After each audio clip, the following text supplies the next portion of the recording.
பாராளுமன்ற உறுப்பினர் சஜின் வாஸ் குணவர்தன தொடர்பில் பல நிறுவனங்களில் செய்துள்ள முறைப்பாடுகளை விரைவில் விசாரணை செய்து சட்ட நடவடிக்கை எடுக்குமாறு ஊழலுக்கு எதிரான குரல் சுட்டிக்காட்டுகின்றது. முன்னாள் ஜனாதிபதி மஹிந்த ராஜபக்சவுடன் நெருங்கி செயற்பட்ட சஜின் வாஸ் குணவர்தன மேற்கொண்டதாக கூறப்படும் ஊழல் மோசடிகள் தொடர்பில் அந்த முறைப்பாடுகளில் தெளிவாக கூறப்பட்டுள்ளதாக அந்த அமைப்பு தெரிவிக்கின்றது.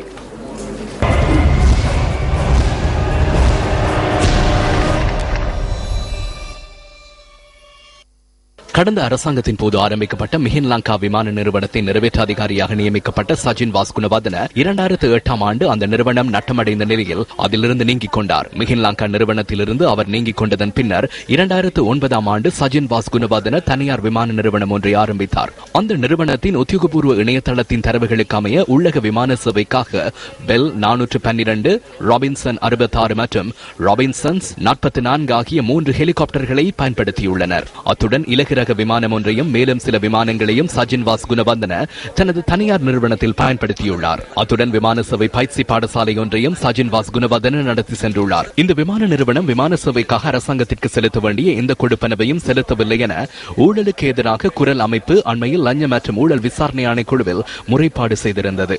மாதாந்தம் 4,50,000 ரூபாய் வீதம் இந்த நிறுவனம் அரசாங்கத்திற்கு செலுத்த வேண்டியுள்ளதாக அந்த அமைப்பு சுட்டிக்காட்டியிருந்தது.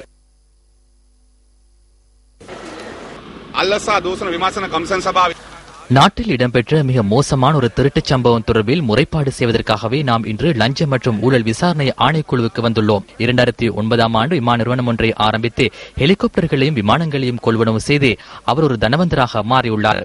அதற்கு முன்னர் இவர் வெளிநாடுகளிலிருந்து பொருட்களை கொள்வனவு செய்கின்ற ஒரு நிறுவனத்தில் களஞ்சிய சாலை காப்பாளராகவே செயற்பட்டார். குறுகிய காலத்துக்குள் சஜின் வாஸ் குணவர்தன இவ்வாறு செல்வந்தராக மாறினார். அவருக்கு இந்த பெருமதி வாய்ந்த சொத்துக்கள் எங்கிருந்து கிடைத்தன? அவர் பணமொழித்த மார்க்கம்தான் என்ன? அது மாத்திரமல்ல, சஜின் வாஸ் குணவர்தன என்பவர் ஒரு பாராளுமன்ற உறுப்பினர். அமெரிக்காவின் டெக்சாஸில் இருந்து 6 விமானங்களை கொள்வனவு செய்வதற்காக இலங்கை வங்கியிலிருந்து பணத்தை அனுப்பியுள்ளார்.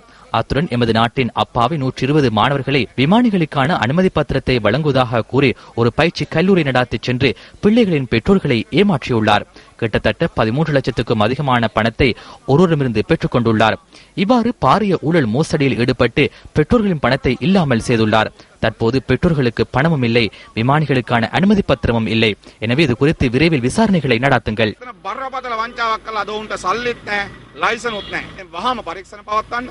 இதேவேளை சிவில் விமான சேவைகள் முன்னாள் அமைச்சர் ஃபைசர் முஸ்தபா இந்த விடயம் தொடர்பில் நடவடிக்கை எடுத்து குறித்த விமான நிறுவனத்தின் செயற்பாடுகளை தற்காலிகமாக இடைநிறுத்துவதற்கு தீர்மானித்தார். தற்போது ஒரு வார காலத்திற்கு அந்த விமான நிறுவனத்துக்கு சேவையை முன்னெடுக்க அனுமதி வழங்கியுள்ளதாக துறைமுக மற்றும் கப்பல் சேவைகள் அமைச்சு தெரிவிக்கிறது. இதேவேளை அண்மையில் நடைபெற்ற சட்டன அரசியல் நிகழ்ச்சியின் போது துறைமுக மற்றும் கப்பல் சேவைகள் அமைச்சர் அர்ஜுன ரணதுங்கவிடம் ஊடகவியலாளர்கள் இது குறித்து கேள்வி எழுப்பினர். சஜின் வாஸ் குணவர்தன ஹெலிகாப்டர் ஒன்றுக்கு பணம் செலுத்தியுள்ளார். உங்களது அரசாங்கம் வந்ததன் பின்னர் நீங்கள் பொறுப்பேற்றதன் பின்னர் 10 அல்லது 15 பில்லியன் வரை செலுத்தியுள்ளீர்கள். அதில் எந்த பிரச்சனையும் இல்லை.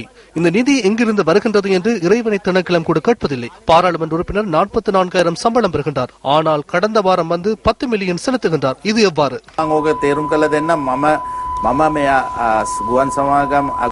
இதனை நான் தெளிவுபடுத்துகின்றேன். நான் இந்த விமான சேவை அமைச்சை பொறுப்பேற்கும் போது சஜின் வாஸ் 19 மில்லியன் காசோலை ஒன்று கொடுத்தார். மேலும் 1 மில்லியனை காசோலையாக வழங்கியுள்ளார்.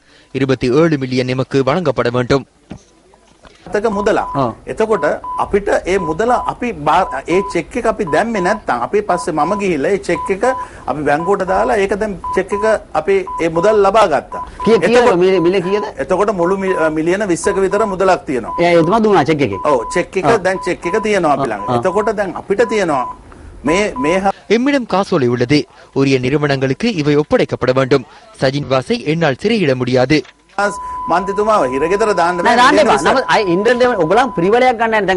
இல்லை வேண்டாம். ஆனால் எங்கிருந்து பணம் வந்தது என்று ஆனால் நீங்கள் நடவடிக்கை எடுப்பதில்லை. அனைவரும் நல்லாட்சி என கூறுகின்றனர். இதனையே முன்னாள் அரசாங்கமும் முன்னெடுத்தது.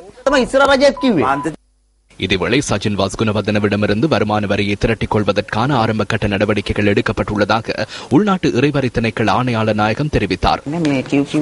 அவர் 20 மில்லியன் ரூபாய் செலுத்தியுள்ளார் என்று கூறப்பட்டாலும் எம்மிடம் எவ்வித தகவல்களும் இல்லை. அவர் யாருக்கு இதனை செலுத்தினார்?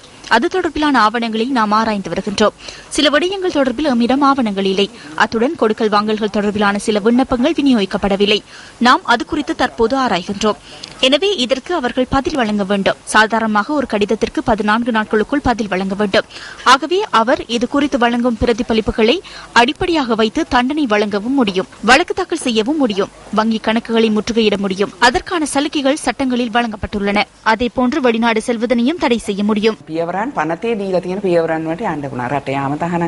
இதுவரை லஞ்ச ஊழல் ஆணைக்குழு விடுத்த கோரிக்கைக்கு அமைய நீதிமன்றம் தற்போது சஜின் வாஸ் குணவர்தனவின் கடவுச்சீட்டை இடைநிறுத்தியுள்ளது.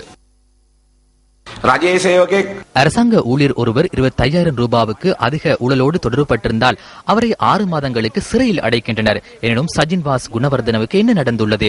அரசாங்க வங்கியொன்றிலிருந்து 400 அல்லது 500 மில்லியன் ரூபாய் கடன் வழங்குவதற்கு அவரிடமிருந்த பாதுகாப்பு வாய்ப்பீடுதான் என்ன? அவருக்கு கடன் வழங்க அனுமதி வழங்கிய அதிகாரிகள் இன்னும் அந்த வங்கிகளில் உள்ளனர். அவர்கள் தொடர்பில் எடுத்த நடவடிக்கை தான் என்ன? மிகின் லங்காவிலிருந்து ஒதுங்கி வேறொரு விமான சேவையை ஆரம்பித்தார். அதற்கு அவருக்கு எங்கிருந்து பணம் கிடைத்தது? எனவே இது குறித்து குற்ற புலனாய்வு திணைக்களம் தகவல்களை திரட்ட வேண்டும். திருடர்களை சிறையில் அடைப்பதை தடுக்கும் வகையில் இந்த அரசாங்கம் செயற்படுமாக இருந்தால் நாம் நாளை முதல் இது குறித்து மக்களுக்கு தெளிவூட்ட நடவடிக்கை எடுப்போம்.